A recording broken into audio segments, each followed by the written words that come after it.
السلام علیکم ورحمۃ اللہ وبرکاتہ۔ حضرات، الحمدللہ میں بخیر ہوں، امید ہے آپ سبھی بھائی بخیر و عافیت ہوں گے۔ حضرات، میری گفتگو آپ حضرات سماعت فرماتے ہی رہتے ہیں کہ دینی باتوں کے متعلق زیادہ تر ہوتی ہے، لیکن کبھی کبھار میں سوچتا ہوں چلو اپنے دیش، اپنے ملک، اپنے وطن کی بھی بات کر لیں۔ تو آج میں چاہتا ہوں کہ کچھ اپنے دیش کی بھی بات کر لوں، اور ہمارے ملک کی جو ترقی ہے، ہمارے ملک کی جو اپلبدھی ہے، ہمارے ملک کا جو وکاس ہے، وہ آپ حضرات کے سامنے کچھ پیش کیا جائے۔ اکثر و بیشتر یہ سننے کو ملتے ہیں کہ ہمارا بھارت مہان بننے جا رہا ہے، ہمارے بھارت کا پوری دنیا میں ڈنکا بج رہا ہے، بھارت بہت ترقی کے راستے پر ہے، بھارت کافی تیزی سے وکاس کر رہا ہے۔ لیکن حقیقت کیا ہے؟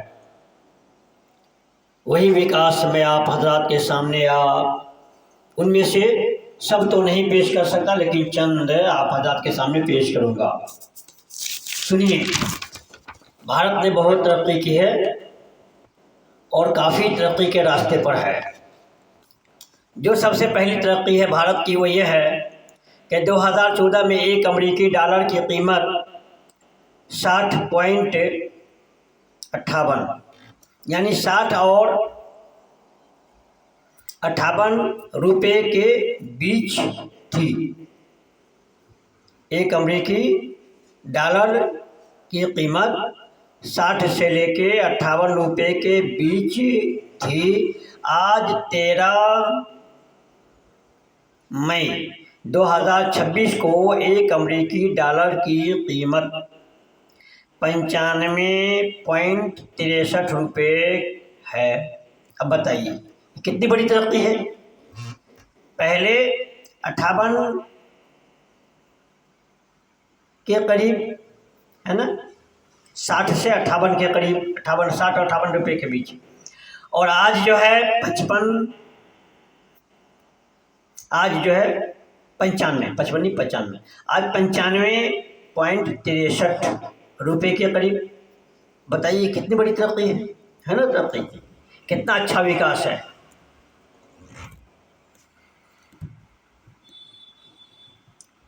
کہ پہلے امریکی ڈالر کی حیثیت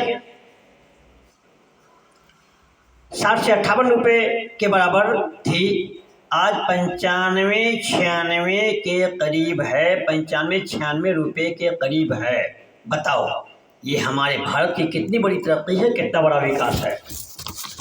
اور دوسرا وکاس سماعت فرمائیں۔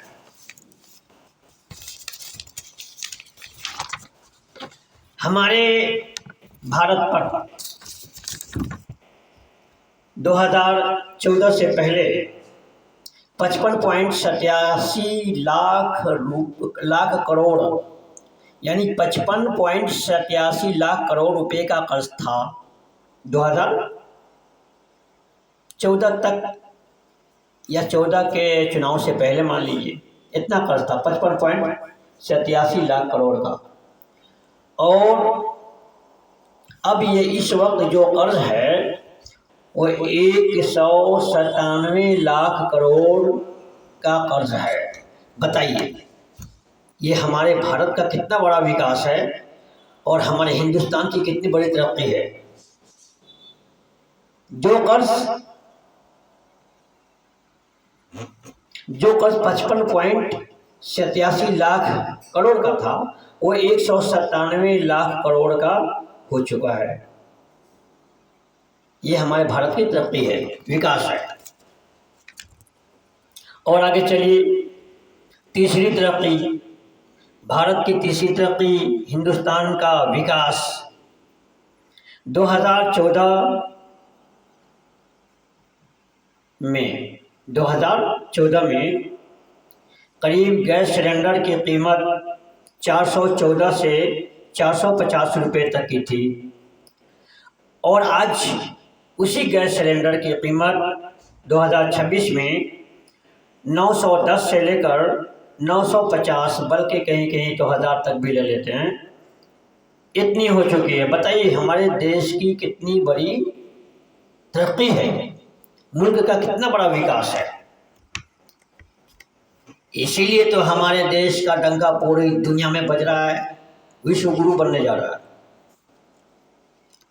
اچھا، چوتھی ترقی، 2014 سے پہلے ماب لیچنگ یعنی باہمی دہشت گردی، چند لوگ گھیر کر کے جو کسی کو موت کے گھاٹ اتار دیتے ہیں، کسی کے ساتھ مار پٹائی کرتے ہیں، غنڈہ گردی کرتے ہیں، یہ چیزیں 2014 سے پہلے نہیں ہوتی تھی، بلکہ ماب لیچنگ کا کوئی لفظ جانتا بھی نہیں تھا۔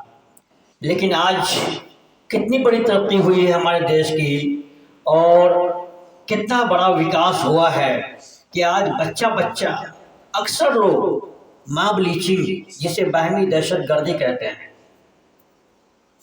یعنی چند آتنکوادی ایک کو پکڑ کر کے اور اس کے ساتھ زیادتی کرتے ہیں، غلط سلط الٹے سیدھے نعرے لگواتے ہیں، یہی باہمی دہشت گردی یعنی ماب لیچنگ۔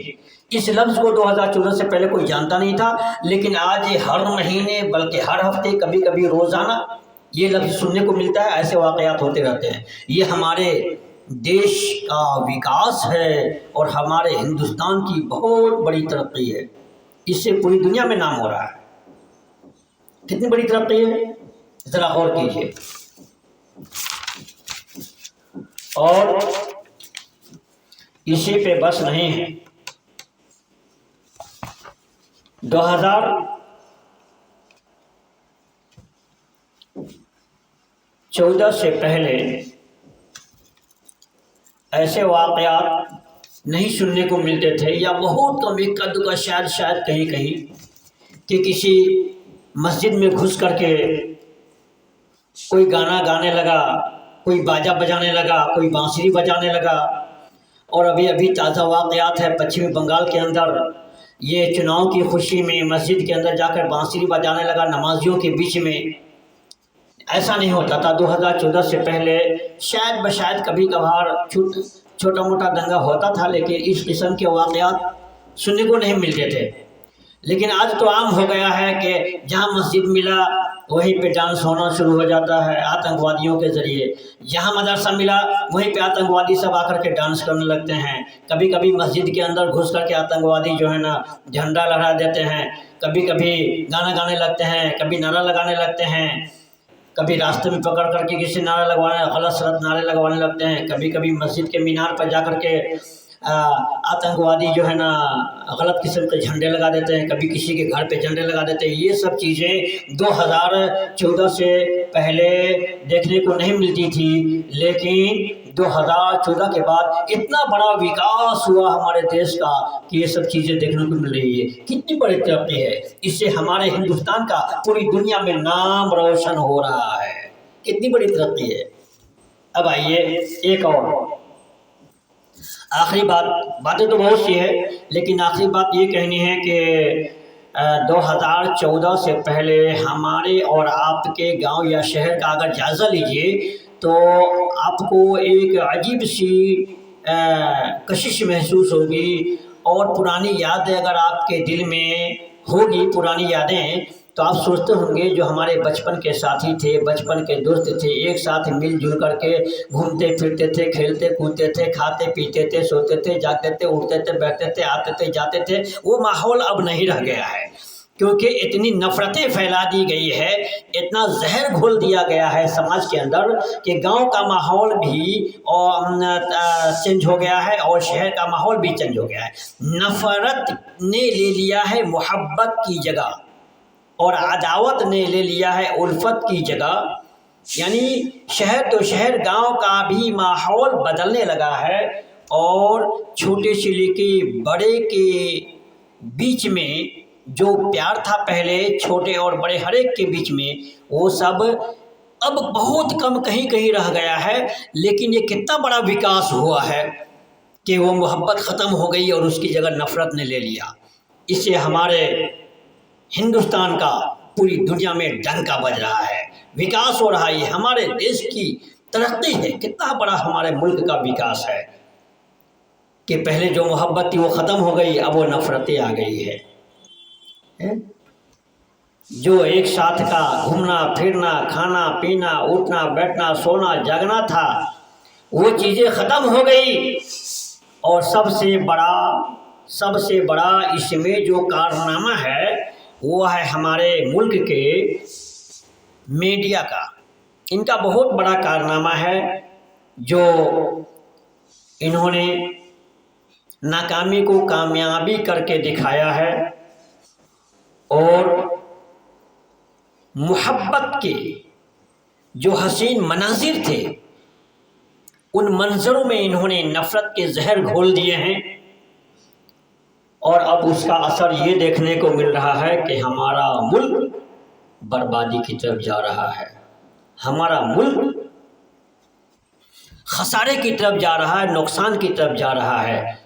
اور ابھی بھی وقت ہے کہ جن لوگوں کو استعمال کیا جا رہا ہے، یعنی جو چھوٹے طبقے کے لوگ ہیں ان کو استعمال کیا جا رہا ہے۔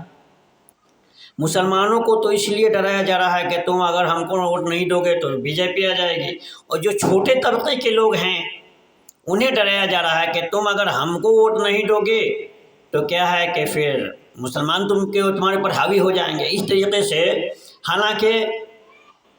حالانکہ ایسی کوئی بات نہیں ہے، الحمدللہ کہ مسلمان امن پسند ہوتے ہیں، اور کسی وقت میں اگر سونے کی چڑیا اس دیش کو کہا جاتا تھا تو اس وقت میں بھی اسلامی حکومت تھی، تبھی ترقی پہ تھا سونے کی چڑیا، اسی وقت یہ ملک کہلاتا تھا۔ بہرحال کہنا یہ ہے عام بھائیوں سے کہ جو نفرت کی ہوا چل رہی ہے وہ تو ہمیشہ رہنی نہیں ہے، کیونکہ شاعر نے بہت اچھا کہا ہے، دور حیات آئے گا قاتل قضا کے بعد، دور حیات آئے گا قاتل قضا کے بعد، ہے ابتدا ہماری تیری انتہا کے بعد۔ فرعون کا خاتمہ ہو گیا، نمرود کا خاتمہ ہو گیا، شداد کا خاتمہ ہو گیا، حامان کا خاتمہ ہو گیا، یزید کا خاتمہ ہو گیا، اور جنہوں نے بھی ظلم کیا ان سب کا خاتمہ ہو گیا۔ اور آج بھی نفرت پھیلانے والے یہ نہ سوچے کہ ہم ہمیشہ رہیں گے، بلکہ ان کا بھی خاتمہ ہو جائے گا، وہ بھی کسی دن مٹی میں مل جائیں گے اور وہ بھی راکھ بن جائیں گے، اور پھر کہنے کا موقع ملے گا کہ دور حیات آئے گا قاتل قضا کے بعد، ہے ابتدا ہماری تیری انتہا کے بعد۔ اب آپ حضرات سمجھتے رہیے، آپ لوگوں کو اللہ تعالیٰ سلامت رکھے۔ فقط والسلام ورحمۃ اللہ وبرکاتہ۔